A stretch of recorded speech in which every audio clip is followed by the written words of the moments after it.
Hello, and welcome to Making Soft Plastic Safely with Midwest Pro Fishing.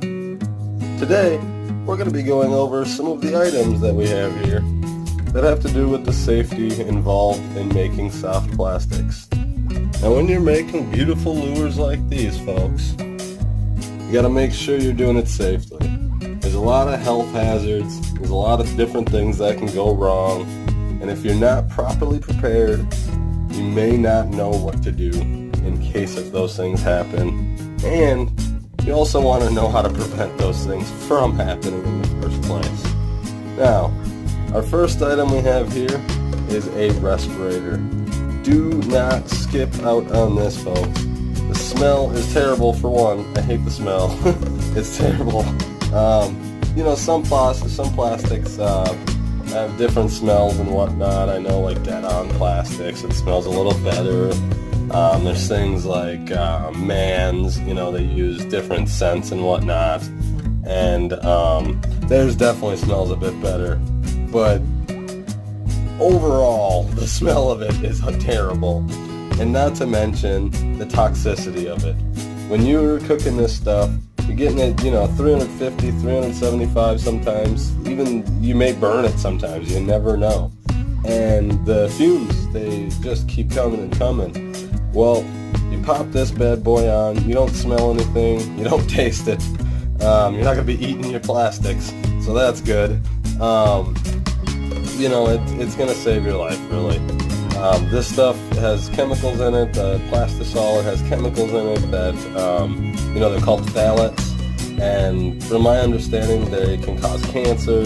They can cause all sorts of reproductive harm and just stuff you don't want to go down. I mean, I like having babies. Making babies. Either one. But anyways, one of the things that you don't want to use instead of this, I know when I jumped into making this, I wanted to do it now. And I was going to skip out on one of these and just use a surgical mask. Bad idea. Don't try that. It's not slick. It's not going to save you money in the long run because you're going to be going to the hospital. Just don't do it. Use the respirator. I think this thing costed me like $20-$30 at Home Depot, and just go and pick one up. It's not that bad, and it's going to save your life potentially. Why skip out? So, for our next item that you do not want to skip out on, it's going to be gloves. I've got a few different pairs around here. I've got some hot gloves for, cooking and whatnot, for hot hands. These are what I use more, just because they're more flexible. I get more movement out of my fingers. I like to be able to feel and touch everything. So these Rappalas here, I think I got these things for like $10.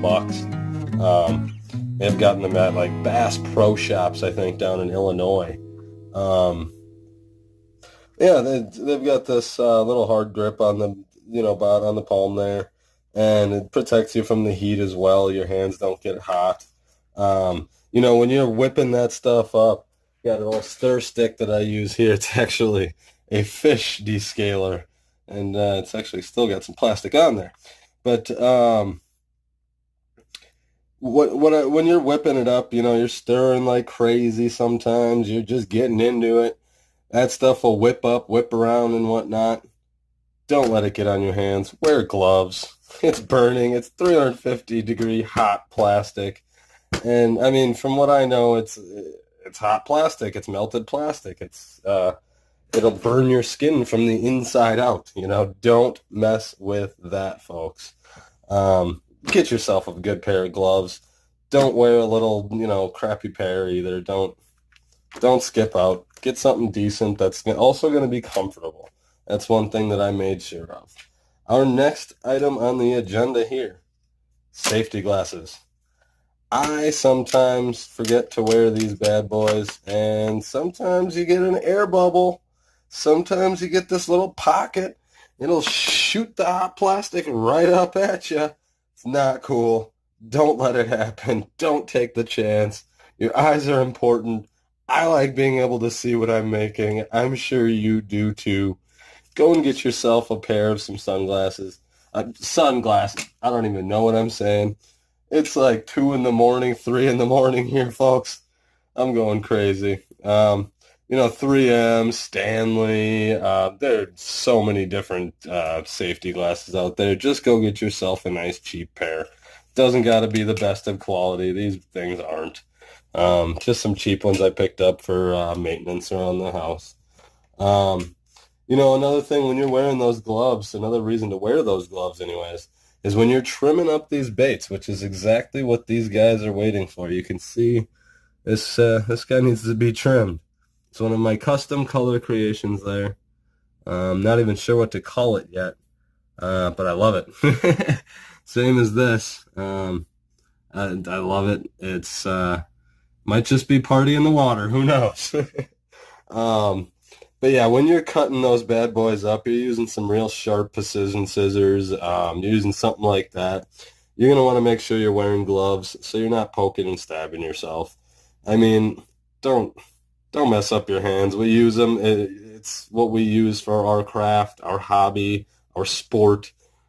Keep those bad boys healthy and clean and not all gouged up for the ladies. You know what I mean? They don't want that. Um, Another thing you're going to want to use, what I have here to show you on is actually a mold here. It's from the first video that I did. Go check it out. It's actually my review of the 3.5-inch Ripper mold from Do It Molds. But what you're going to want to do, you see that, you pop it up. This is where you shoot it into the hot plastic. You see that, how it's got a gap there. Now, you're going to want to clamp it. You're going to want to use a clamp. Use a strong clamp, too, not some little piece of crap plastic, it doesn't have any pressure or anything like that. Use one with good tension. One like this should work fairly well. And by fairly well, I mean 100%. You'll see that crack is gone. Not going to let any liquid through there. But as you can tell, when I take it off, it does open up. So if I were to just leave that off, shoot my hot plastic into there like so, it would all start oozing out of here, oozing out the sides, oozing out. And I don't know about you, but I make mine right here in my bedroom. Well, not really my bedroom. It's kind of more of my shop at this point, but I sleep in here at the time being. But yeah, don't get plastic everywhere. Don't waste your material, Use your clamp. Clamp that bad boy down nice and easy. It's easy. Don't mess around. Yeah, I mean, that's basically what you're going to want for safety. Don't do anything crazy. Don't, throw things around. Don't stir like a madman. Besides, that creates more air bubbles. So just don't do that. Be careful when you're playing with hooks, obviously. That's very important. Show your parents this if they have any questions about the safety in this. And just go out and get the stuff. Get the stuff that you need to be safe. I mean, keep your stuff protected. You'll be able to do it longer. You'll be able to make money doing it. Whatever, you want to get out of it, you will get out of it if you're alive. It's as simple as that. Well, anyways, thanks for stopping by. Like I said, this is Midwest program fishing. Like I said, I also can't talk tonight. So, like I said, Midwest Pro Fishing, reviewing the safety things that you're going to need to get started making soft plastic baits. Don't skip out. Don't mess around. Stay safe. See you guys on the water. Love ya.